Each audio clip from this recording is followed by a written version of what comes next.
주 하나님 독생자 아낌없이 우리를 위해 보내주셨네. 십자가에 피 흘려 죽으신 주, 내 모든 죄를 대속하셨네. 주님의 높고 위대하심을 내 영혼이 찬양하네. 주님의 높고 위대하심을 내 영혼이 찬양하네.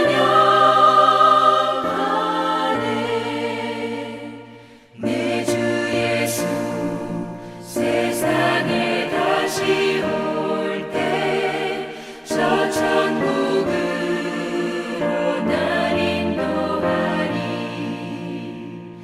나 겸손히 엎드려 경배하며 영원히 주를 찬양하리라. 주님의 높고 위대하심을 내 영혼이 찬양하네. 주님의 높고 위대하심을 내 영혼이 찬양하네.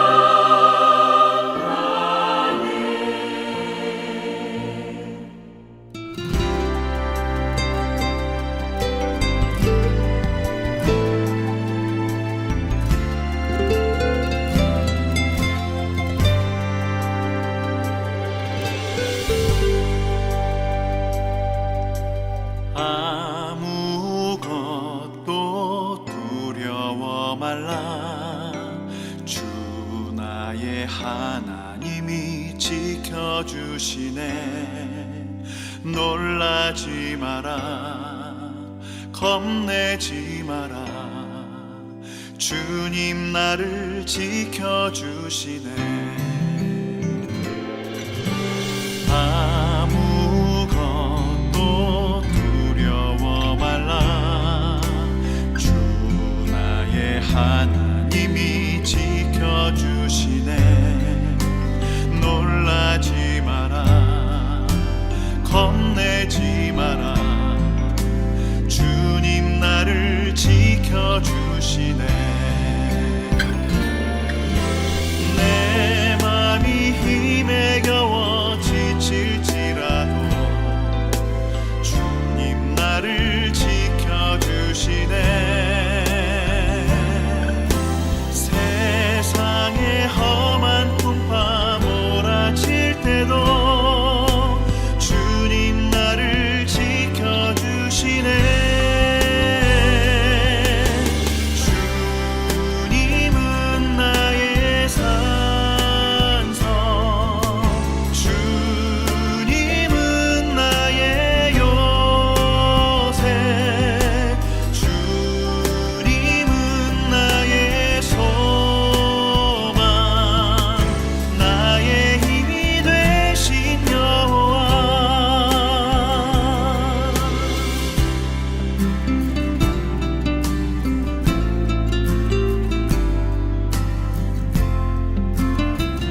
좋으신 하나님 아버지, 예수 그리스도 십자가의 공로로 예수 안에 거하며 하늘에 속한 모든 복을 받는 하나님의 자녀로 살아가는 은혜를 주신 하나님 아버지 감사드립니다.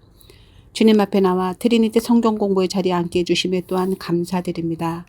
우리의 몸과 마음을 세상의 가치가 아닌 하나님의 말씀으로 충만하게 하는 일에 열심을 품는 하나님의 백성이 되게 하시니 감사드립니다. 그리스도의 몸된 교회를 이루는 우리를 통하여 세상의 빛과 소금이 되게 하시고 하나님의 거룩하신 일에 동참하게 하시니 감사와 찬양을 올려드립니다. 나라와 민족을 위하여 기도하고 또 온 세계가 하나님의 뜻이 이루어지기까지 믿음으로 담대히 말씀을 선포하며 나가게 하옵소서.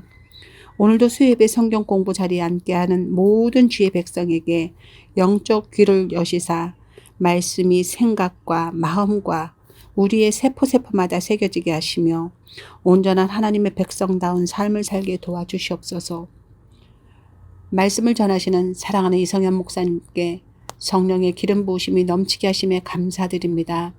언제나 영육간의 강건하심과 목사님의 사역 모든 영역에서 풍성하고 형통한 복을 주심에 또한 감사드립니다. 마치는 시간까지 홀로 영광 받아 주시옵소서. 우리를 사랑하시는 예수 그리스도 이름으로 기도드립니다. 아멘. 다 같이 두 손 들고 찬양합니다. 모든 영광을 하나님께, 모든 영광을 하나님께,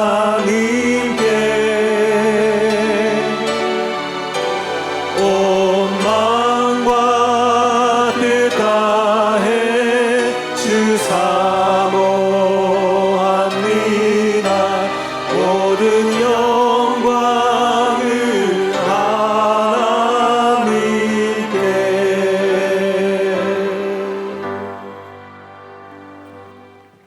오늘 우리에게 주시는 하나님 말씀은 사도행전 26장 29절입니다. 제가 봉독해 올리겠습니다. 바울이 이르되 말이 적으나 많으나 당신뿐만 아니라 오늘 내 말을 듣는 모든 사람도 다 이렇게 결박된 것 외에는 나와 같이 되기를 하나님께 원하나이다 하니라. 아멘. 수요 예배 그리고 트리니티 성경 공부에 참여하신 여러분들 주님의 이름으로 환영하고 축복합니다. 오늘은 요한복음 사도행전 마지막 10번째 강의 시간입니다. 지난 10주 동안 이 트리니티 성경 공부에 참여하신 여러분들 수고하셨습니다. 감사드립니다. 그리고 뒤에서 수고하신 우리 양육부 부장님 그리고 부원들께도 감사를 드리고 또한 저와 함께 강의를 맡아주신 세 분의 부교육자 분들께도 감사를 드립니다. 오늘도 저희들이 성경을 찾아보면서 공부를 할 텐데 오늘은 사도행전 24장부터 마지막 28장까지 있는 말씀을 저희들이 보기를 원합니다. 자, 그러면 우리 먼저 잠깐 기도하고 그리고 시작하겠습니다. 하나님 감사합니다. 오늘 요한복음 사도행전 마지막 10번째 강의 시간입니다. 지금까지 인도해 주신 하나님의 은혜에 감사드리고 오늘도 성령님 우리의 마음과 생각을 주장해 주셔서 사도행전을 통해서 어떻게 성령님께서 역사하셨는지를 함께 보고 배우는 우리 모두가 되게 하여 주시옵소서. 우리 주 예수 그리스도의 이름으로 간절히 기도하옵나이다. 아멘. 네, 이 시간에는 먼저 암송의 시간이 있는데요. 고갑풍 집사님과 오언주 집사님께서 지금까지 10개 암송 구절을 암송해 주시겠습니다. 육교구 고갑풍 집사입니다. 오늘 암송할 성경 구절은 요한복음 1장 12절입니다. 영접하는 자 곧 그 이름을 믿는 자들에게는 하나님의 자녀가 되는 권세를 주셨으니 아멘.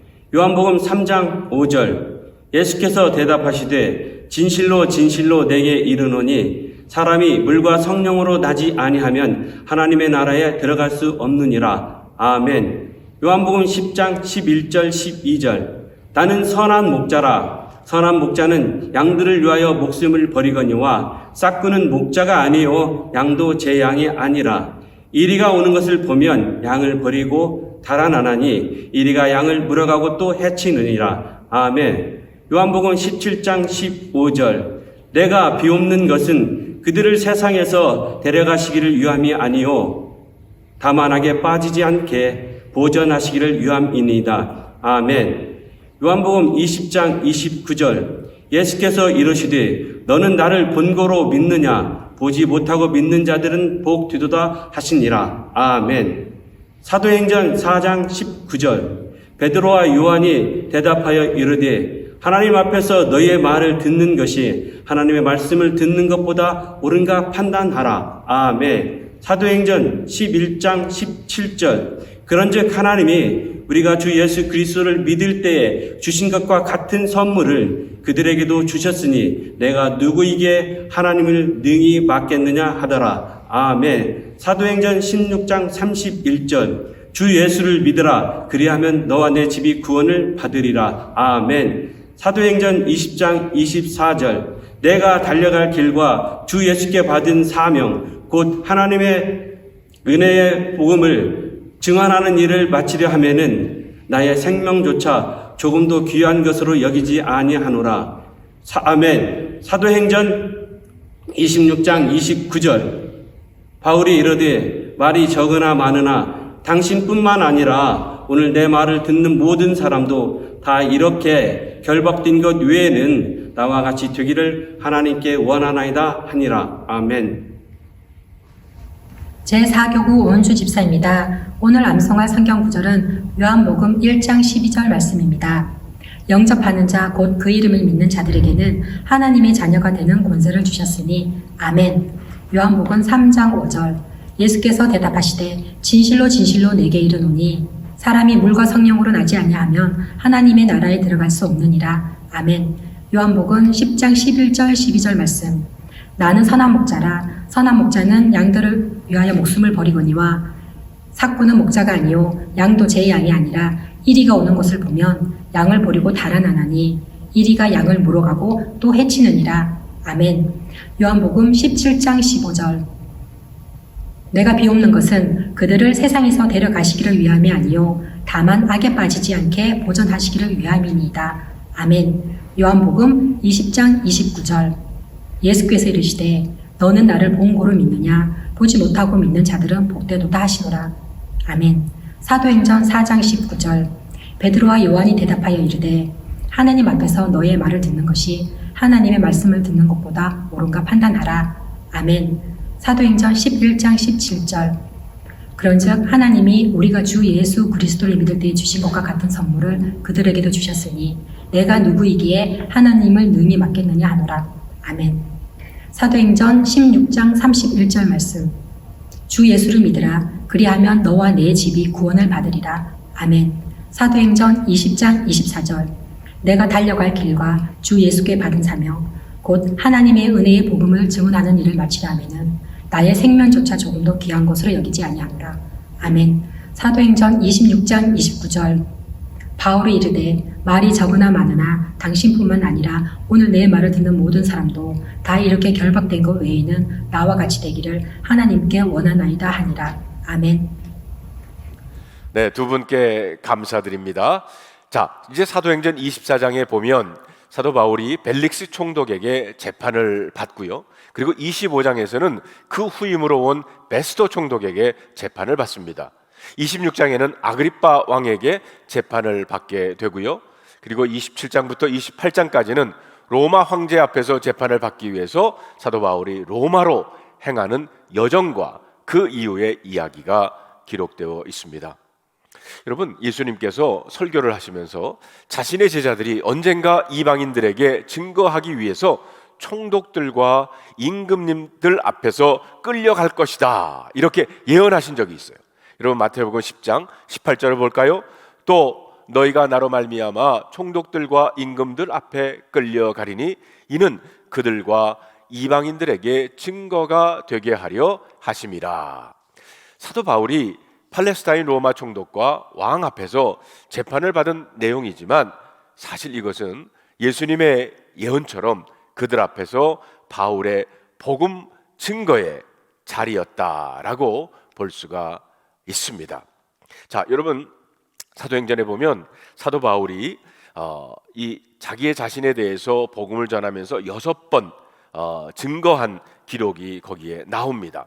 먼저는 여러분 차트 지금 보시죠? 네, 22장에서는 예루살렘 군중 앞에서 증언을 했고요. 23장에서는 세네르딘 공회 앞에서 증언을 했고요. 24장에서는 벨릭스 총독, 25장에서는 베스도 총독, 26장에서는 아그리빠 왕, 그리고 28장 마지막 장에서는 로마의 유대인들 앞에서 증언을 하게 됩니다.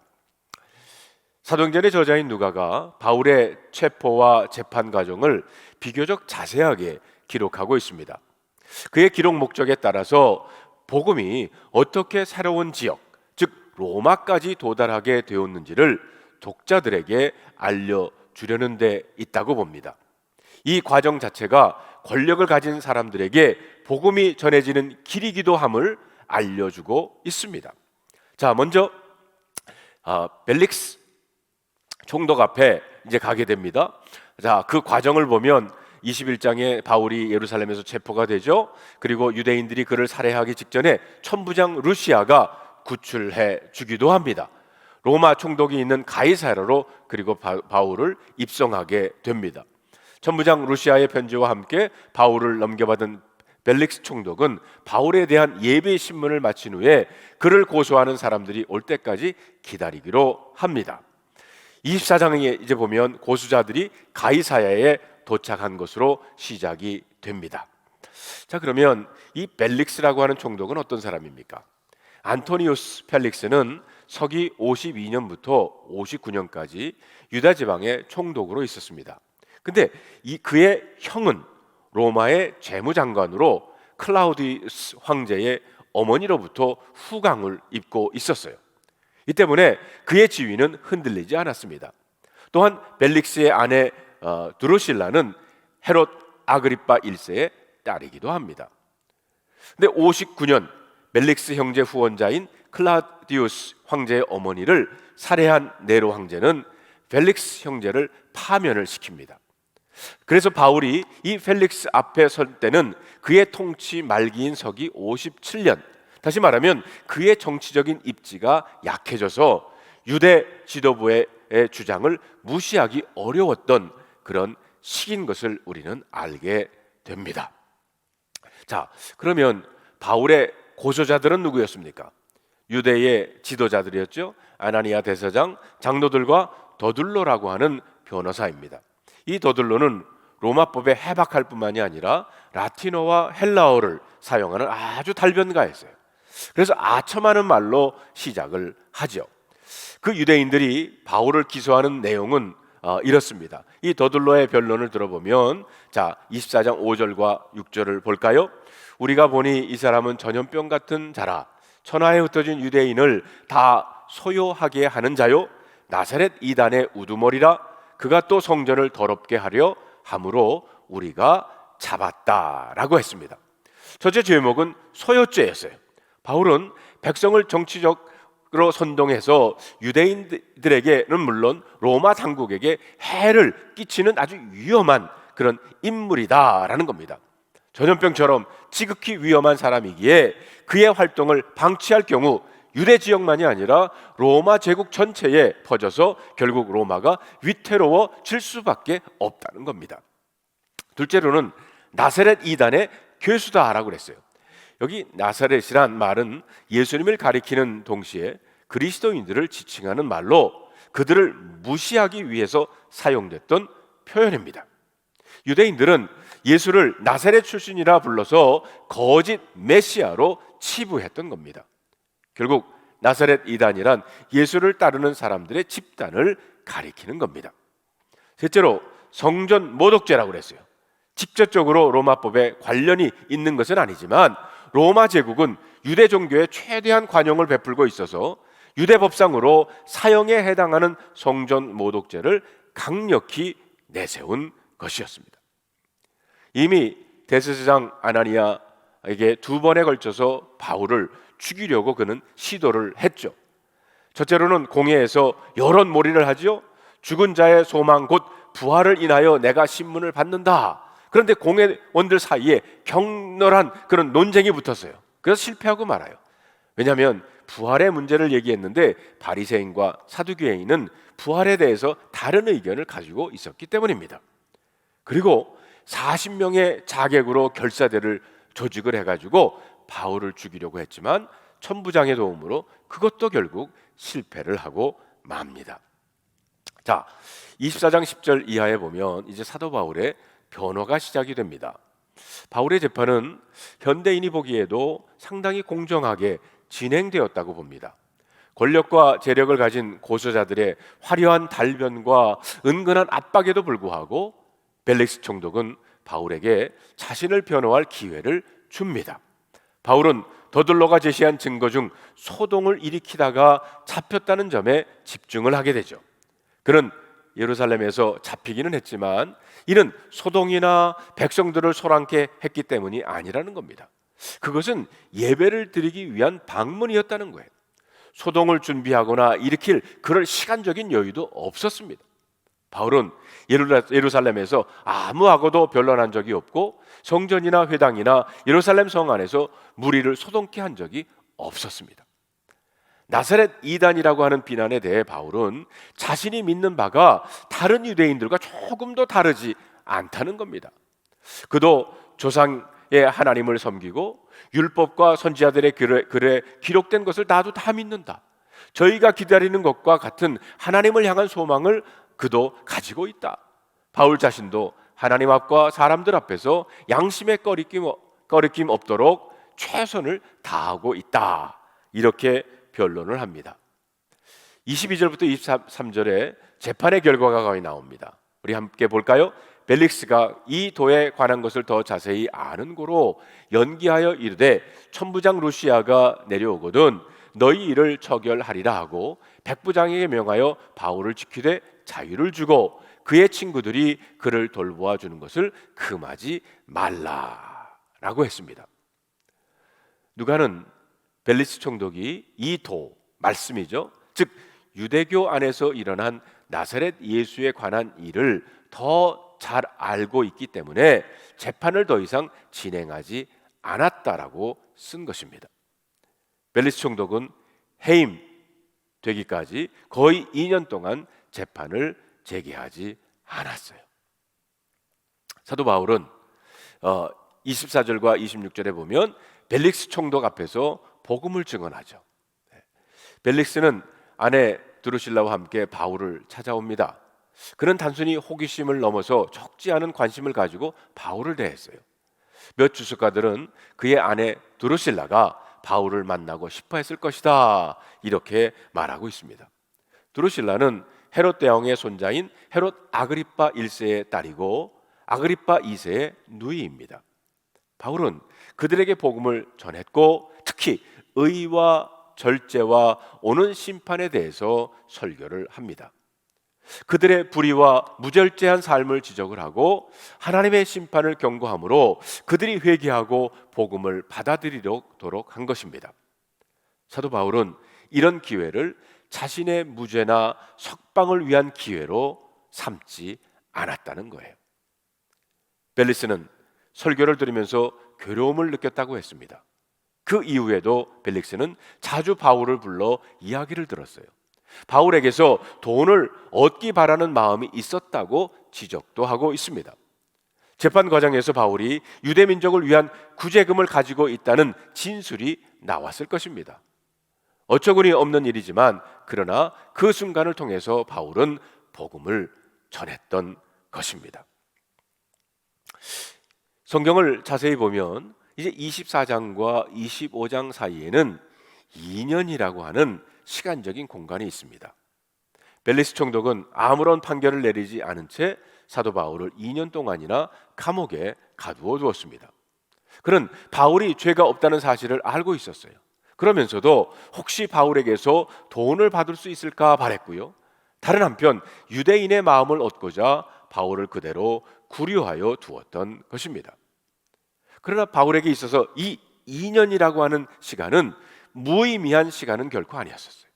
사도 바울은 정당한 재판을 받고 빨리 자유의 몸이 되기를 원했지만 하나님은 이 2년이라고 하는 시간 동안 바울을 감옥에 있게 하시면서 그를 유대인으로부터 완벽하게 보호해 주셨고요.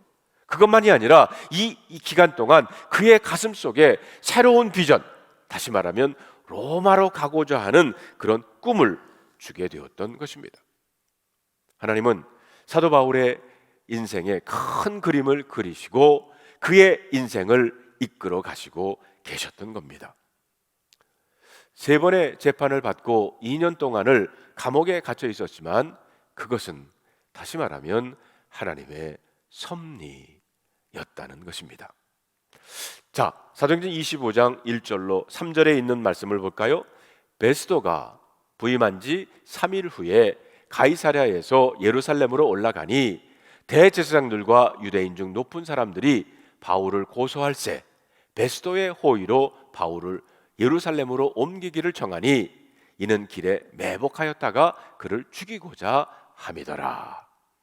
여기에 보면 유대 총독이 벨릭스에서 베스도로 바뀐 것을 우리는 알 수가 있습니다. 이때가 역사적으로 보면 주후 58년부터 60년경입니다. 역사가들은 이 베스도 총독에 대해 의롭고 정직하였으며 좋은 사람이라고 평가를 합니다.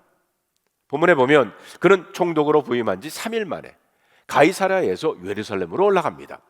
여기 3일 만에 갔다는 것은 베스도 총독이 예루살렘 방문을 매우 서둘렀다는 것을 알 수가 있어요. 베스도 총독이 이렇게 급하게 예루살렘으로 발걸음을 옮긴 것은 아마 하루라도 빨리 예루살렘의 종교 지도자들과 친분 관계를 가지는 것이 급선무라고 판단했기 때문입니다.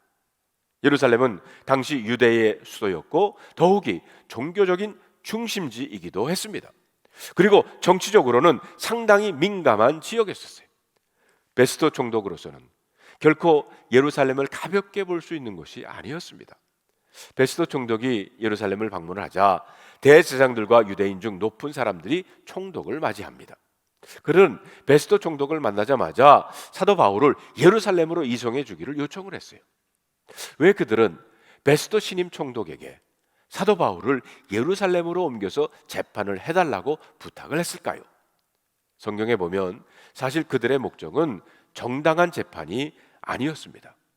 그들은 가이사라에서 예루살렘까지 약 68마일 되는 그 긴 거리를 여행하는 도중에 길어 매복을 했다가 바울을 죽이고자 했다는 것입니다. 그래서 본문 3절에 보면 그들의 이런 속셈을 정확하게 기록하고 있습니다. 길에 매복하였다가 그를 죽이고자 함이러라. 우리가 알다시피 베스도는 정치인이었습니다. 그는 정치적 입장에서 유대인들의 환심을 사기 위해 가능하면 유대인들의 의견을 들어주려고 했습니다. 그래서 그는 이렇게 제안을 합니다. 4절과 5절에 보면 바울이 가이사랴의 감옥에 구금되어 있으니 도주할 염려가 없다는 것과 또 자신이 며칠 후에 가이사랴로 돌아가게 될 때 너희 중 유력자들이 나와 함께 내려가서 바울을 고발하여 재판을 해보자고 말한 겁니다. 만약 문제가 있다면 그를 즉시 예루살렘으로 보낼 수 있다고 암시를 준 것이었어요. 그래서 베스도 총독이 예루살렘에서 8일 혹은 10일 정도 머무른 후에 가이사랴로 내려갈 때 대제사장들과 유대 지도자들도 같이 가이사랴로 내려가서 그 이튿날 재판을 시작하게 됩니다. 재판은 시작이 되었고 바울을 죽이고자 한 사람들, 예루살렘에서 내려온 유대인들이 둘러서서 여러 가지 중대한 사건으로 고발하기를 시작했어요. 그러나 그 중에 어느 누구 하나 바울의 죄목에 대하여 분명한 증거를 대는 사람이 없었다는 것입니다. 대제사장들과 유대 지도자들의 고소가 끝나자 이번에는 바울의 변론이 시작이 됩니다. 여러분, 우리 25장 8절에 있는 말씀을 다 같이 한번 읽어볼까요? 바울이 변명하여 이르되 유대인의 율법이나 성전이나 가이사에게나 내가 도무지 죄를 범하지 아니하였노라 하니. 여러분, 바울이 어떻게 변론을 했습니까? 바울은 너무 명확하게 내가 도무지 죄를 범하지 아니했다고 말하고 있습니다. 유대인의 율법도 범한 적이 없고 성전에서 이방인들과 함께 들어가 성전을 더럽힌 적도 없고 더욱이 반란을 꾸미며 가이사 로마 황제에게 누를 끼친 적도 없다고 말한 겁니다. 이렇게 되자 바울을 재판하던 베스도 총독이 고민에 빠지게 됩니다. 베스도 총독은 정치적으로는 유대인들과 좋은 관계를 쌓아야만 했어요. 전임 총독이었던 벨릭스 총독이 중앙정부로 소환된 이유가 유대민족 지도자들과 갈등을 빚은 것 때문인 것을 그는 잘 알고 있었기 때문입니다. 이번 일로 그는 유대민족 지도자들의 요청을 들어주고 중앙정부의 신뢰를 쌓을 수 있는 기회로 삼아야 했습니다. 그런데 문제는 바울을 재판하려고 하니까 그를 고소할 명확한 죄목이 없었다는 것입니다. 그렇다고 바울을 그냥 석방할 수도 없었습니다. 그렇게 했다간 유대 민족의 지도자들의 반감을 사게 될 겁니다. 이러지도 저러지도 못하게 된 겁니다. 이런 베스도 총독의 고민이 9절에 잘 나타나 있습니다. 9절을 보니까 베스도가 유대인의 마음을 얻고자 하여 바울더러 묻되 내가 예루살렘에 올라가서 이 사건에 대하여 내 앞에서 신문을 받으렸느냐. 여기에 보면 베스도가 유대인의 마음을 얻고자 하여 라고 하는 말이 나옵니다. 베스도 총독은 유대인들의 환심을 사기를 원했어요. 사실 모든 정치는 여론에 대해서 약하기 마련입니다. 옳은 줄 알고 있지만 여론의 향방에 따라 결정해야 되는 것이 정치의 현실입니다. 베스도 총독 역시 예외는 아니었다는 거죠. 사도 바울의 죄를 찾을 수는 없지만 그래도 바울을 예루살렘으로 이송해서 유대인들 앞에 세우면 유대인들의 환심을 살 수 있을 것이라고 그는 생각을 한 겁니다. 그래서 그는 유대인들의 요구를 들어주기 위해 바울에게 예루살렘에 가서 재판을 받지 않겠느냐고 물었습니다. 그러나 바울은 이런 베스도 총독의 제안을 한마디로 거절을 합니다. 여러분 10절 11절을 볼까요? 바울이 이르되 내가 가이사의 재판 자리 앞에 섰으니 마땅히 거기서 신문을 받을 것이라 당신도 잘 아시는 바와 같이 내가 유대인들에게 불의를 행한 일이 없나이다. 만일 내가 불의를 행하여 무슨 죽을 죄를 지었으면 죽기를 사양하지 아니할 것이나 만일 이 사람들이 나를 고발하는 것이 다 사실이 아니면 아무도 나를 그들에게 내줄 수 없나이다. 내가 가이사에게 상소하노라 한데.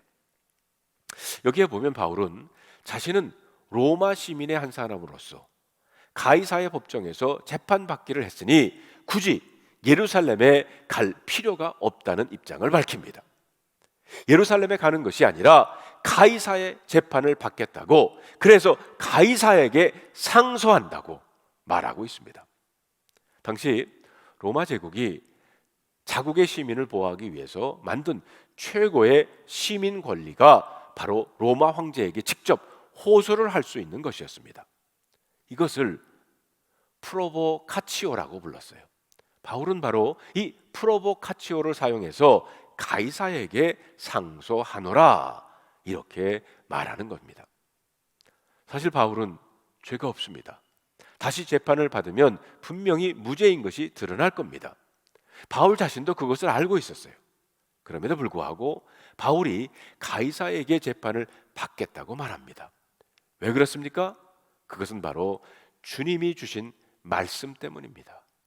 여러분 사도행전 23장 11절에 보면 바울이 감옥에 갇히던 날 주님께서 바울 곁에 서서 담대하라, 내가 예루살렘에서 나의 일을 증언한 것 같이 로마에서도 증언하여야 하리라 이렇게 말씀하셨기 때문입니다. 이렇게 바울이 가이사에게 상소하자 딜레마에 빠진 베스도는 배석 심판위원들과 함께 의논한 결과 다음과 같은 재판 결론을 내립니다. 12절을 볼까요? 베스도가 배석자들과 상의하고 이르되 내가 가이사에게 상소하였으니 가이사에게 갈 것이라 하니라. 자, 드디어 재판은 끝났습니다. 그러나 사실 끝이 난 것은 아닙니다. 유죄도 아니고 무죄도 아닌 결정이 난 겁니다. 지난 2년 동안 끌어온 재판이었지만 판결이 보류된 채 재판이 종결되었습니다. 바울이 가이사에게 상소한 이상 이제 바울은 예루살렘으로 가지 않고 로마에 가서 가이사의 법정에 서게 된 겁니다. 자, 고민을 하고 있는 베스토는 며칠 후에 아그리빠 왕과 그의 누이 버니게를 방문을 합니다. 명분을 찾기 위해서 다시 한번 재판을 소집하고 그들 앞에서 바울은 본격적으로 복음을 전합니다. 헤롯 대왕의 증손이요 헤롯 아그리빠 1세의 아들이며 드루실라의 오빠 아그리빠 왕 앞에서 바울은 이렇게 설교를 합니다. 26장부터 보실까요? 2절부터 23절입니다. 바울은 자신의 이야기를 통해서 그리스도의 복음을 전하죠. 다메섹 사건, 바울이 회심한 이야기, 그리고 어떻게 예수님께서 부활하신 그 주님의 이야기. 바울의 저돌적인 설교에 놀란 것은 베스토 총독이었습니다. 자신보다 유대 사정을 더 잘 알고 있는 아그리빠 왕을 통해서 바울을 죄인으로 황제에게 이송하는 이유를 찾기 위한 것이었어요. 그런데 바울은 오히려 예수를 전하는 전도의 기회가 되었던 겁니다. 26장 28절에 보니까 아그리빠가 바울에게 이르되 내가 적은 말로 나를 권하여 그리스도인이 되게 하려 하는도다. 아그리빠 왕도 바울이 전도하고 있음을 알게 된 것입니다.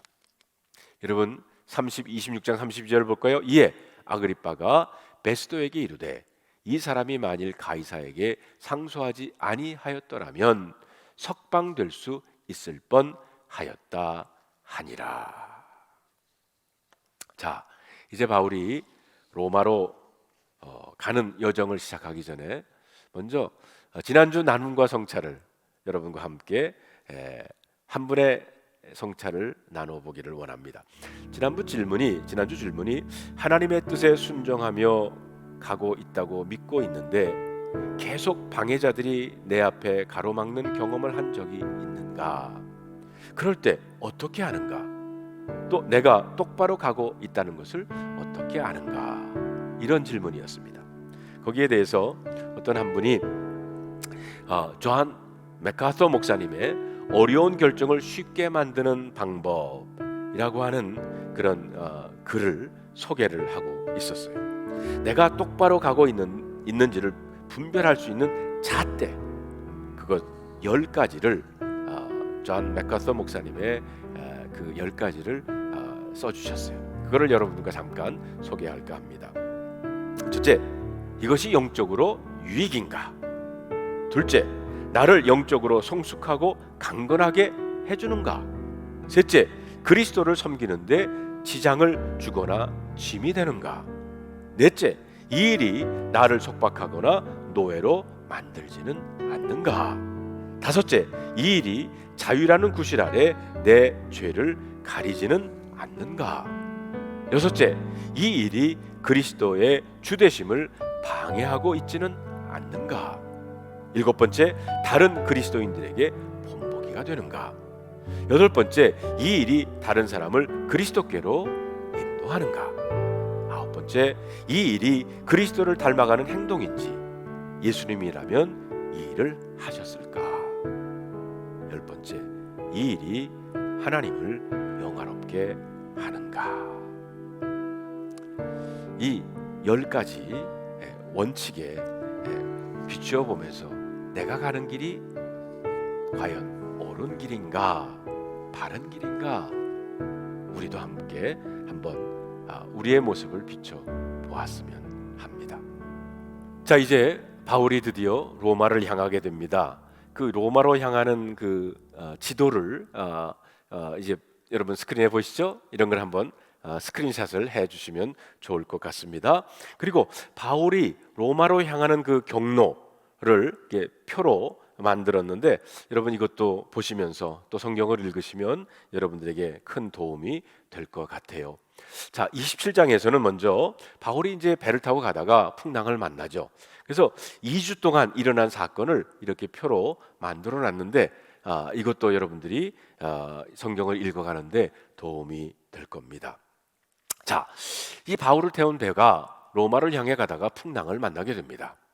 우리가 알다시피 사도 바울은 로마 시민에게 주어진 프로보카치오라고 하는 권리를 사용해서 로마의 황제 가이사에게 상소를 했어요. 그래서 바울은 로마 황제 앞에서 정식으로 재판을 받기 위해서 로마로 호송되어 가게 된 겁니다. 그런데 바울을 태운 배가 그만 지중해 한가운데서 유라굴로라고 하는 광풍을 만나게 되죠. 풍랑이 얼마나 엄청난지 14일 동안이나 하늘에 해도 별도 보이지 않았고 바울을 태운 배는 풍랑에 밀려서 이리저리 떠내려 가야만 했습니다. 왜 사도 바울이 탄 배가 풍랑을 만나게 되었을까요? 사실 이 배는 풍랑을 피할 수도 있었습니다.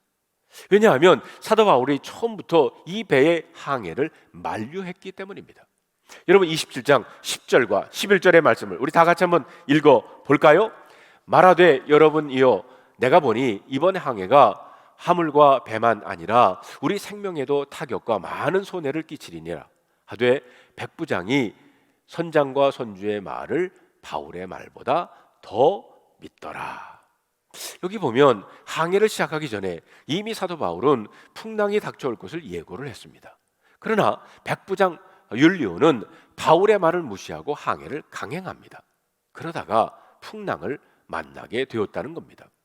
백부장은 항해를 계속할 것인가 아닌가를 두고 결정할 때 바울의 말보다는 선장과 선주의 말에 더 신빙성을 두었습니다.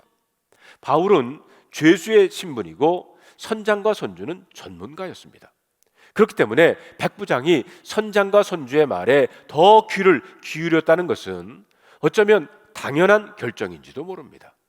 그런데 문제는 전문가라 하는 선장과 선주의 말을 들었지만 그만 풍랑을 만나게 되었다는 겁니다. 그러므로 누구의 말을 듣는가는 참으로 중요합니다. 우리 주위에는 사도 바울의 말과 같은 것이 있습니다. 바로 하나님의 말씀, 성령이 주시는 음성입니다. 반면에 선장과 선주의 말과 같은 것도 있습니다. 한마디로 사람들의 말입니다. 사람의 지식, 사람의 방법, 사람의 경험 같은 것들입니다. 이때 우리는 누구의 말을 들어야 하겠습니까? 우리는 몸이 아픈 환자들은 의사의 말을 잘 들어야 된다고 말합니다. 맞습니다. 그들은 전문가이기 때문입니다. 사업하는 사람들은 사업에 성공한 사람의 말을 들어야 합니다. 그래서 우리 사회에서는 노련한 경험의 소유자들, 노하우가 있는 사람들이 존경을 받습니다. 맞습니다. 전문가의 말, 합리적인 말, 노련한 경험들이 우리 인생에 많은 도움을 주는 것은 사실입니다. 기독교 신앙도 분명히 인간의 이성과 경험을 존중합니다. 왜냐하면 하나님이 올바른 판단을 하도록 이성을 주었기 때문입니다. 그럼에도 불구하고 우리가 알아야 할 것은 인간의 이성과 경험은 한계가 있다는 겁니다. 인간의 이성이나 경험은 완전한 것이 아닙니다. 완전하신 분은 하나님밖에는 없습니다. 우리 하나님이 전능하신 창조주이십니다. 그렇기 때문에 하나님보다 인간의 삶에 대해 더 아는 분은 없어요. 인간의 이성도 경험도 필요하지만 그것들이 하나님의 말씀보다 앞설 수는 없다는 겁니다. 우리는 27장의 말씀에서 제일 먼저 알아야 할 것이 바로 이것입니다. 언제 인생의 풍랑이 다가옵니까? 그것은 언제든지 내 생각과 내 경험이 하나님 말씀보다 앞설 때 온다는 겁니다. 그런데 우리가 성경을 계속 읽어 가다 보면 백부장이 바울의 말을 듣지 않고 항해를 강행한 다른 이유를 또 찾아볼 수가 있어요. 여러분 12절에 있는 말씀을 함께 읽어볼까요? 그 항구가 겨울을 지내기에 불편하므로 거기서 떠나 아무쪼록 베닉스에 가서 겨울을 지내자 하는 자가 더 많으니 베닉스는 그레데 항구라 한쪽은 서남을 한쪽은 서북을 향하였더라. 여기에 보면 그들이 머물고 있었던 미항이라고 하는 항구가 항해를 멈추고 겨울을 지낼 만큼 좋은 항구가 아니었던 것 같습니다. 아마 고급 호텔도 융장이나 놀이시설도 없었던 모양입니다. 그들은 겨울을 보내기에는 미항이 불편하게 느껴졌을 겁니다. 그렇기 때문에 아무쪼록 쉴 곳도 있고 유흥장이나 놀이시설도 있는 베닉스까지 가자고 했던 것 같습니다. 우리는 여기서 그들이 무리를 해서라도 베닉스까지 가고자 한 것이 바로 육신적인 즐길 거리들, 쾌락을 위해서라는 것을 알 수가 있어요. 그들은 좀 더 편한 시설을 원했고 무슨 재미있는 일, 즐길 거리들을 찾았던 것입니다. 그런데 성경은 그들이 육신을 즐겁게 하는 일들, 육체적인 편안함을 쫓다가 그만 풍랑을 만나게 되었다고 말하고 있습니다. 믿음의 삶에서도 마찬가지입니다. 어떻게 보면 교회는, 신앙생활은 세상의 즐거움을 추구하는 사람들에게는 재미없는 미항처럼 보일 수 있습니다. 예수 믿지 않는 사람들은 무슨 재미로 교회 나가냐 이렇게 말합니다. 적어도 그들의 눈으로 보면 그렇습니다. 사람들은 뭔가 특별한 것, 짜릿한 것을 찾다가 결국에는 실패합니다. 부부가 함께 하는 미항이 가장 행복하다는 것을 여러분 알아야 합니다. 뭔가 특별한 것이 없어도 가정이 가장 안전한 곳이고 누가 뭐라 해도 영혼을 파멸해서 건지고 영혼의 진정한 안식을 주는 곳은 교회밖에는 없습니다. 설사 몸이 건조하게 보일지라도 미항처럼 불편하고 재미없는 것처럼 보여도 우리 영혼이 안전하게 거할 수 있는 곳은 십자가 그늘밖에는 없다는 것입니다. 우리는 말씀에서 인간의 생각과 경험으로 시작된 일이 어떤 결과를 가져왔는지를 보아야 합니다. 여러분 13절 14절을 함께 볼까요? 남풍이 순하게 불매 그들이 뜻을 이룬 줄 알고 닻을 감아 글에 대해 해변을 끼고 향하게 하더니 얼마 안 돼요. 섬 가운데로부터 유라굴러라는 광풍이 크게 일어나니. 여기에 보면 이들이 베닉스로 가기로 결정을 하고 항해를 시작하자 순풍이 불어왔습니다. 그러자 그들은 신이 났어요. 바울의 말은 한낮 기후에 불과했다고 생각했을 겁니다. 그런데 14절에 보면 참 흥미있는 단어가 나오죠. 그것은 얼마 안 돼요 라는 단어입니다. 이 단어는 하나님의 말씀을 거역하고 떠난 인간이 당하는 고통에 대한 놀라운 경고의 말씀입니다. 그렇습니다. 얼마 안 돼요. 그들은 풍랑을 만납니다. 하나님의 뜻을 저버린 인간이 가면 얼마나 가겠습니까? 얼마 가지 않았는데 유라굴로라고 하는 풍랑이 그들에게 밀어닥칩니다. 18절에 보면 그들은 자신들의 모든 짐을 버려야 했습니다. 아까운 물건들, 소중한 것들을 버릴 수밖에 없어요. 배를 가볍게 하기 위해서는 아까워도 버려야 했습니다. 짐만 버린 것이 아닙니다. 19절에 보면 배의 기구도 버려야 했습니다. 20절에 보면 이제는 구원의 여망이 완전히 없어져 버렸어요. 그리고 21절에 보면 여러 사람이 오랫동안 먹지도 못했다고 그랬습니다. 여러분 19세기 르네상스 시대는요 인간의 이성과 경험을 절대로 신뢰했던 시기였습니다. 이 시기에 많은 사람들은 하나님이라는 존재는 더 이상 필요 없다고 했어요. 그들은 하나님을 저 멀리 우주 밖으로 내몰았습니다. 인간의 합리적인 사고는 세상을 낙원으로 변화시킬 수 있다고 믿었어요. 이때 토마스 모어는 유토피아를 외쳤고요. 어떤 철학자는 성경은 더 이상 세상에 존재하지 못할 것이라 이렇게 예언했어요. 니체라고 하는 사람은 하나님은 죽었다고 그랬습니다. 하나님 대신 초인 사상을 말하기를 시작합니다. 그런데 여러분 얼마 안 가서 정말 얼마 안 돼요. 인간이 그렇게 믿고 의지했던 인간의 합리적인 이성은 전 세계를 전쟁의 소용돌이로 몰아갔습니다. 이때 일어난 것이 세계 1차, 2차 대전이었어요. 인간의 합리성은 휴지 조각처럼 날아가 버렸고 공산주의 이데올로기가 세상을 뒤흔들어 놓기를 시작합니다. 그러므로 저와 여러분들은 선장과 선주의 말이 아니라 바울의 말, 하나님의 음성에 귀를 기울여야 합니다.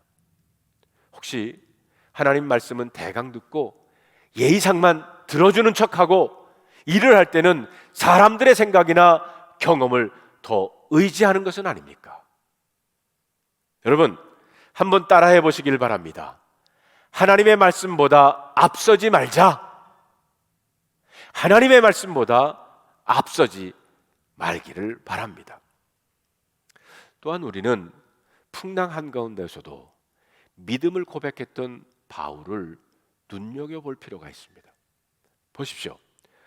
몰아치는 풍랑과 관계없이 풍랑 만난 배 안에서 평안을 누리는 한 사람이 있습니다. 누굽니까?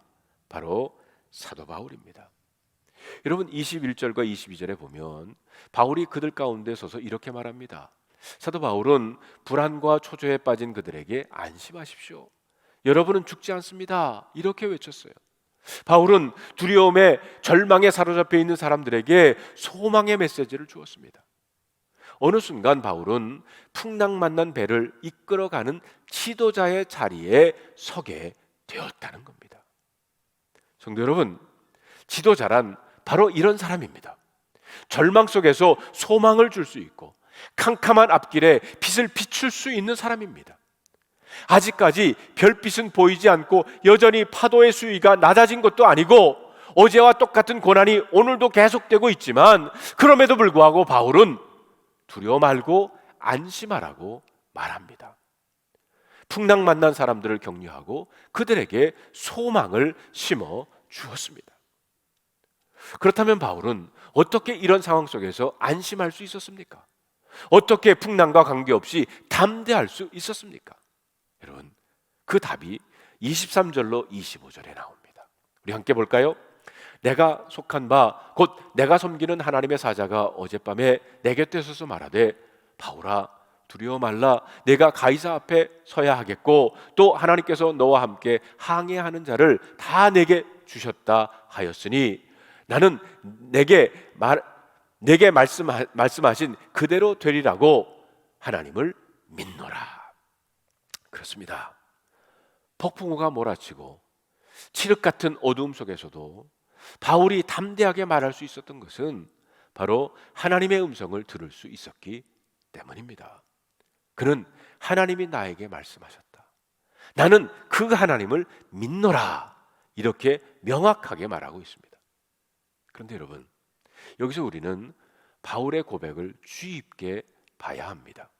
여기에 보면 그는 하나님을 내가 속한 바 곧 내가 섬기는 하나님이라고 말했어요. 바울에게 있어서 하나님은 그저 존재하는 분, 저 멀리 계신 분이 아니었습니다. 하나님은 내가 속해 있고 내가 섬기는 분이라는 겁니다. 그래서 그는 하나님을 나의 하나님 1인칭으로 불렀어요. 그렇습니다. 아무리 돈이 많아도 내 아버지가 아니면 아무 소용이 없습니다. 아무리 권력이 있어도 내 아버지가 아니면 무슨 소용이 있습니까? 그러나 바울에게 있어서 하나님은 나의 하나님이었어요. 천지를 창조하시고 풍랑을 다스리시는 하나님이 바로 나의 하나님이라는 겁니다. 그렇기 때문에 그는 흔들리지 않았습니다. 우리 역시 마찬가지입니다. 하나님이 우리에게 늘 1인칭이 되어야 할 겁니다. 예수님은 나를 위해서 이 땅에 오셨습니다. 그가 십자가에 죽으신 것은 나를 죄에서 건지시기 위한 것입니다. 그렇기 때문에 예수님의 십자가는 나의 십자가요, 예수님의 부활은 나의 부활이요, 나의 생명이며 나의 능력인 것입니다. 하나님이 1인칭이 되고 복음이 1인칭이 되고 십자가가 1인칭이 되는 것이 중요합니다. 또 우리는 여기서 바울의 고백에서 한 가지 더 중요한 사실을 봐야 합니다. 그것은 하나님께서 바울에게 바울아 두려워 말라 내가 가이사 앞에 서야 하겠고 라고 말씀하셨어요. 하나님이 바울을 살려주신 것은 바로 바울이 로마 황제 앞에 서야 하기 때문이라는 겁니다. 하나님은 풍랑 한가운데서 바울의 사명을 다시 한번 확인시켜 주시는 겁니다. 너는 안 죽는다라는 거예요. 왜 그렇습니까? 바로 로마 황제 앞에 서야 하기 때문입니다. 이 말은 참 의미심장합니다. 성도 여러분, 사명이 있는 사람은 그 사명을 이루기까지 죽을 수 없다는 거예요. 어려운 일을 당할 수 있지만 하나님의 뜻을 품은 사람들은 유라 굴러가 와도 상관이 없습니다. 하나님은 사명을 가진 사람들, 살아야 할 분명한 목적과 비전이 있는 사람을 끝까지 지켜주시는 줄로 믿습니다. 그러므로 여러분, 풍랑이 와도 흔들리지 않는 믿음의 사람이 되려면 사명을 확인하시기를 바랍니다. 사도 바울은 가이사 앞에 서야 하기 때문에 죽을 수 없었어요. 그렇기 때문에 하나님은 바울 한 사람 때문에 그 배에 탄 276명의 생명을 살려주신 겁니다. 그 절망의 자리에 믿음의 사람 바울이 있었다는 것은 너무나도 큰 축복입니다. 성도 여러분, 우리 교회 때문에, 그리고 예수 믿는 저와 여러분 때문에 우리 주위의 사람들이 구원을 받을 수 있습니다.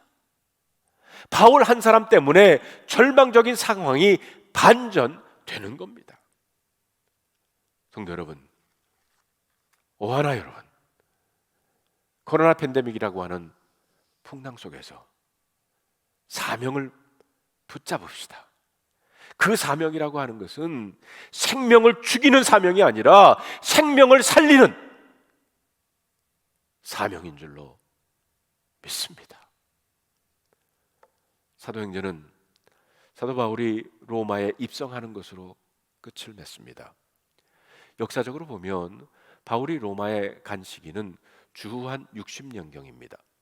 사도 바울이 비록 죄수의 몸으로 로마에 들어왔지만 사실 그가 로마에 들어간 것은 하나님이 그에게 주신 꿈과 비전의 성취였고 기도의 응답이었다는 것을 알 수가 있어요. 당시 세계의 수도인 로마에 복음화 없이 세계의 복음화는 없다고 판단한 바울의 가장 중요한 기도 제목 중에 하나가 로마로 가게 하옵소서였습니다. 그가 로마 교회에 보낸 서신 로마서 1장 9절로 10절에 보면 그의 이런 마음을 잘 나타내고 있어요. 항상 내 기도에 쉬지 않고 너희를 말하며 어떻게 하든지 이제 하나님의 뜻 안에서 너희에게로 나아갈 좋은 길을 열기를 구하노라. 그런데 로마로 가는 길은 쉽게 열리지 않았습니다. 우리는 오늘 그 무엇보다 먼저 바울을 죄수의 몸으로 로마에 들어가게 하신 하나님의 섭리를 살펴볼 필요가 있어요. 우리가 사도행전을 살펴보면 사도 바울이 3차 전도여행을 마치고 예루살렘으로 온다는 소문이 퍼졌을 때 소위 유대 율법자들은 기회를 노리고 있었어요. 각처에서 유대인들을 개종시켜서 유대교를 위축시키고 율법과 할례를 귀하게 여기지 않는 그를 더 이상 두고 볼 수 없었기 때문입니다. 그래서 그들은 바울이 예루살렘에 올라오는 그때를 노려서 바울을 제거하려고 했습니다. 심지어 유대인 중에는 사도 바울을 죽이기 전에는 먹지도 아니하고 마시지도 않겠다고 아주 맹세한 자객이 40여 명이나 됐다고 그랬어요. 한번 생각해 보세요. 이런 40여 명의 사람들이 바울의 목숨을 노리고 있는 상황에서 바울이 한가롭게 몇 사람과 함께 로마로 가고 있었다고 가정해 봅시다. 사도 바울이 무사하게 로마까지 도착할 수 있었을까요? 아마 어림도 없었을 겁니다. 분명히 중간에 유대인들의 공격을 받아서 죽었을런지도 모릅니다. 그런데 보세요. 하나님의 방법은 참 놀랐습니다.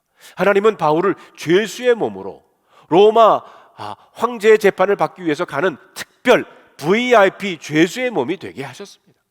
그리고 아주 잘 훈련된 로마의 특별 경호대 호송을 받고 목숨의 안전을 보장받으면서 로마로 가게 된 겁니다. 거기다가 바울이나 그의 선교팀 일행이 무슨 경제적 여유가 있었던 사람들이었겠습니까? 로마까지 가는 배싹도 만만치 않았을 겁니다. 그런데 죄수로 가니까 공짜로 간 겁니다. 돈도 하나도 들지 않게 하시고 군사의 경호를 받으면서 로마로 가게 하신 겁니다. 죄수의 신분으로 왔기 때문에 모양이나 좀 그렇지만 얼마나 신묘막측한 하나님의 섭리입니까? 그래서 하나님은 우리에게 이사야서 55장에 이렇게 말하고 있습니다. 이는 내 생각이 너희 생각과 다르며 내 길이 너희 길과 다름이 아니니라. 여호와의 말씀이니라. 이는 하늘이 땅보다 높음 같이 내 길은 너희의 길보다 높으며 내 생각은 너희 생각보다 높음이니라. 그러므로 여러분, 우리의 삶이 우리 뜻대로, 우리 계획대로, 우리 생각대로 되지 않는다고 너무 좌절하지 마시기를 바랍니다. 나는 열심히 신앙생활하고 있는데 왜 삶은 더 어려운지 불평하지도 마십시오. 기도하고 시작한 일인데 장애물이 생기거든 오히려 기뻐하십시오. 바로 그 고난이 하나님의 기이하신 섭리의 방편이 될 것을 믿으십시오. 하나님은 하나님의 뜻대로 우리의 인생을 이끌어 나가십니다. 그렇습니다. 하나님의 뜻을 구하는 것은 그 어떤 기도보다 귀한 것입니다. 삶이 내 생각대로 되지 않고 어려운 일이 닥쳐와도 주님의 뜻을 먼저 구해보시기를 바랍니다. 그러면 마침내 우리 기도가 고통의 쇠사슬을 풀고 말 것입니다. 말씀을 계속 보면 사도 바울은 로마에 와서 재판을 기다릴 때 아마 일종의 연금 상태에 있었던 것으로 봅니다. 자, 16절에 있는 말씀을 함께 읽어볼까요? 28장 16절입니다. 우리가 로마에 들어가니 바울에게는 자기를 지키는 한 군인과 함께 따로 있게 허락하더라. 여기에 보면 바울은 감옥이 아니라 한 군인과 함께 따로 있게 허락을 받았다고 했습니다. 존 스토트 목사님은 그의 사도행전 주석을 통해서 이때 바울은 그의 오른손목이 로마 군인에게 쇠사슬로 묶인 채 24시간 교대로 감시당하는 상태였다고 말합니다. 그러나 그럼에도 불구하고 면회는 상당히 자유롭게 허용된 상태였던 것 같습니다. 이런 상황에서 먼저 바울은 유대인 지도자들을 청하여 그들에게 복음을 전합니다. 여러분 28장 17절로 19절에 있는 말씀을 함께 읽어볼까요? 사흘 후에 바울이 유대인 중 높은 사람들을 청하여 그들이 모인 후에 이르되 여러분 형제들아 내가 이스라엘 백성이나 우리 조상의 관습을 배척한 일이 없는데 예루살렘에서 로마인의 손의 죄수로 내준 바 되었으니 로마인은 나를 신문하여 죽일 죄목이 없으므로 석방하려 하였으나 유대인들이 반대하기로 내가 마지못하여 가이사에게 상소하며 내 민족을 고발하는 것이 아니니라. 여기에 보면 바울은 로마에 들어온 지 3일 만에 유대인들 중에 신분이 높은 사람들을 초청해서 자신에 대해서 변명을 합니다. 자신은 무슨 조상의 관습을 배척했기 때문에 잡혀온 것이 아니고 내 민족을 고발하려는 것도 아니라고 말했어요. 그런데 바울이 먼저 유대인들을 만났다는 것은 그의 선교의 우선 대상이 유대인이었다는 것을 알 수가 있습니다. 유대인들은 바울에게 있어서는 동족들입니다. 바울은 어디에 가나 먼저 자기의 사랑하는 동족들이 모여있는 회당에서 복음을 전했어요.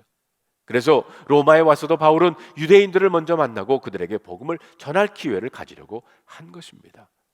23절의 말씀을 볼까요? 그들이 날짜를 정하고 그가 유숙하는 집을 많이 오니 바울이 아침부터 저녁까지 강론하여 하나님의 나라를 증언하고 모세의 율법과 선지의 말을 가지고 예수에 대하여 권하더라. 여기 보면 바울은 여전히 연금 상태에 있었지만 유대인들을 초청하여 그들에게 복음을 전하기 시작합니다. 아침부터 저녁까지 바울은 강론을 했다고 그랬어요. 여기에 보면 바울은 이 전한 메시지는 크게 두 가지입니다. 하나는 하나님의 나라에 대해서 전했고 다른 하나는 예수 그리스도에 대해서 말했습니다. 여러분 사도행전의 핵심이 무엇입니까? 사도행전 1장 8절 아닙니까? 오직 성령이 너희에게 임하시면 너희가 권능을 받고 예루살렘과 온 유다와 사마리아와 땅끝까지 이르러 내 증인이 되리라 하시니라. 주의 제자들에게 성령이 임하자 그들이 권능을 받고 예루살렘, 유다, 사마리아 땅끝까지 복음을 전파하는 것이 바로 사도행전의 이야기입니다. 그러므로 사도행전적인 교회란 교회가 크든 작든 상관없이 성령의 능력을 받아 땅끝까지 주의 복음을 전하는 겁니다. 아무리 교회가 커도 이 비전과 꿈이 없다면 사도행전적인 교회는 아닙니다. 마지막으로 우리는 30절 31절을 함께 읽겠습니다. 바울이 온 이태를 자기 셋집에 머물면서 자기에게 오는 사람을 다 영접하고 하나님의 나라를 전파하며 주 예수 그리스도에 관하여 모든 것을 담대하게 거침없이 가르치더라. 그런데 성서학자들은 사도행전 28장 31절 이 마지막 부분을 오픈 엔딩이라고 말하고 있어요. 끝난 것이 아니라 계속 이어진다는 이야기입니다. 본문의 마지막이 거침없이 가르치더라로 되어 있어요. 그러나 개역 성경은 그 많은 사람이 아무도 없었더라 이렇게 번역하고 있어요. 유진 피터슨 목사님의 그 메시지 성경에 보면은 이 부분을 그의 집문은 항상 열려 있더라. His door was always open. 저는 이 번역이 참 마음에 듭니다. 사도행전은 끝나지 않고 계속되고 있다는 겁니다. 주님은 이 땅에 사도행전이 계속 기록되기를 원하십니다. 12명의 갈릴리 사람들을 불러 제자로 삼고 그들에게 성령을 부어주어 사도행전을 쓰게 하신 그 하나님은 지금도 세계 복음화, 땅끝까지 복음을 전하도록 하나님 나라의 꿈을 가슴에 품은 사람들을 부르고 계십니다. 그렇다면 여러분, 사도행전 29장은 누가 써야 할까요? 제가 사도행전을 써야 하고 여러분들이 그리고 우리 교회가 사도행전을 계속 써야 할 것입니다. 존 바이든 대통령이 대통령 당선 연설을 하면서 이런 이야기를 했습니다. 내가 어렸을 때 할아버지께서 집을 나서는 나에게 늘 이런 말씀을 하셨습니다. Keep the faith. 믿음을 지켜라. 그러면 옆에 계신 할머니께서 이렇게 말씀하셨죠. Spread faith. 믿음을 전하라. 이제 트리니티 요한복음 사도행전을 마치면서 저도 같은 말로 마무리하고 싶습니다. Keep the faith. 믿음을 지키십시오. Spread faith. 복음을 전하십시오. 지난주 나눔과 성찰 두 번째 이야기를 여러분에게 소개하고 그리고 마지막 강의 나눔과 성찰 숙제를 드리겠습니다. 이렇게 이분은 나누셨습니다. 하나님의 사람으로 사는 것은 부단한 노력과 인내가 필요한 것 같다. 우리가 사는 환경이 그리고 여러 사람들과 친분 관계도 유지하며 나를 지키는 것은 쉽고도 어렵다. 교회를 다니기 때문에 꼭 지켜야 하고 해야 할 일이 있기 때문이다. 하지만 내가 하나님의 뜻에 순종하며 사는데 방해자는 나 자신이라고 생각한다. 유혹에 넘어가는 것도 내 믿음의 문제에서 나오는 것이고 내가 하나님을 우선순위에서 가장 먼저라고 생각을 못하는 죄를 범할 때 생기는 것이다. 나는 하나님을 가장 먼저라고 생각을 못하고 하나님이 이해하여 주시겠지 하고 세상 일을 먼저 했다가 혼난 적이 있다. 이 사건을 통해서 나는 무조건 하나님 일이 먼저라고 못을 박았다. 그리고 이 사실을 알게 하신 하나님께 아직도 감사한다. 내 마음에 편안하고 항상 감사하게 하시는 하나님이 계셔서 하나님은 나의 아버지시다. 여러분, 이분도 하나님을 1인칭 사도 바울처럼 나의 하나님이시다 이렇게 고백하고 있습니다. 자, 마지막 그 나눔과 성찰은요, 여러분 책의 6번에 나오는 겁니다. 나의 삶은 어느 정도 사도행전적일까? 내가 지향하는 인생의 목적과 그 목적에 도달하는 방법이 영혼 구원과 연결되는가? 어떻게 연결해야 하는가? 네, 여러분 나누어 주시면 또 저는 그동안 여러분의 나눔과 성찰을 읽으면서 큰 은혜를 받았습니다. 마지막까지 나누어 주시면 또 함께 은혜를 나누는 시간을 갖기를 원합니다. 자, 이것으로 10번의 강의를 마쳤는데 이제 다음 수요일에는요, 우리 배동희 전도사님께서 이제 사도행전에서 이제 다음 학기에는 우리가 이제 바울 서신을 공부하게 될 텐데 바울 서신으로 넘어가는 그 과정을 특강을 해주시길 겁니다. 그래서 여러분 다음 수요일에도 꼭 참여하셔서 특별한 강의를 들으시기를 바라고요. 그리고 이제 12월 첫째 수요일부터는 우리들이 수요일 저녁에 우리 현장에 모여서 우리 찬양 예배를 드리기를 원합니다.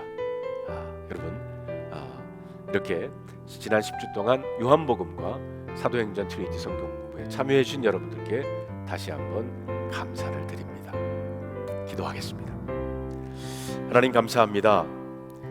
요한복음 사도행전 트리니티 성경 공부를 마치게 하시면서 다시 한번 우리들의 마음속에 Keep the faith, Spread the faith, 믿음을 지키고 복음을 전하는 사도행전적인 교회 되게 하여 주시옵소서. 우리 주 예수 그리스도의 이름으로 간절히 기도하옵나이다. 아멘. 우리 다 일어나셔서 우리 함께 찬양하겠습니다.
괜찮으신 분들 지금 앞에 서서 고백하겠습니다.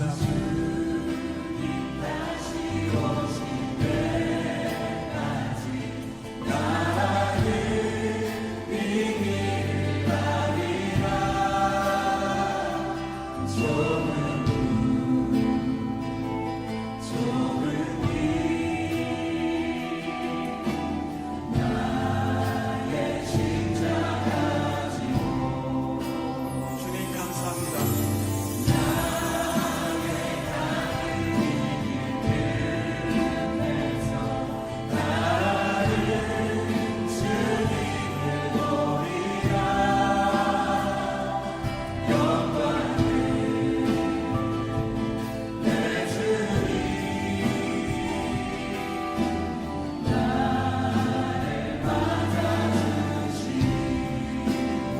주님 다시 오실 때까지 주님 다시 오실 때까지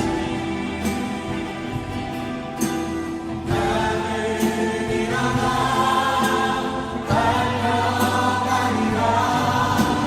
주의 영광 높은 높은데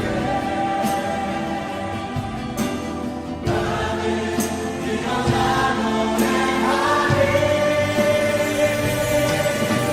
내 사랑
마지막으로 한 번 더 내 사모하는 주님 온 세상 부르시라.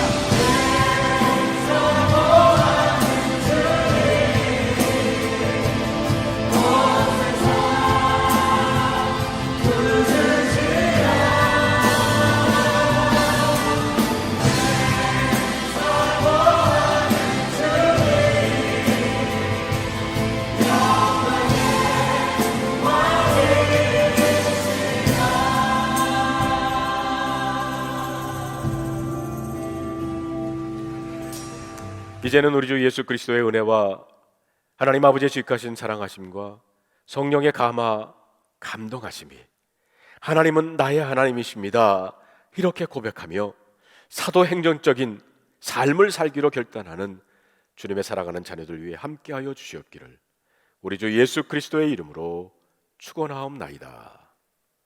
아멘.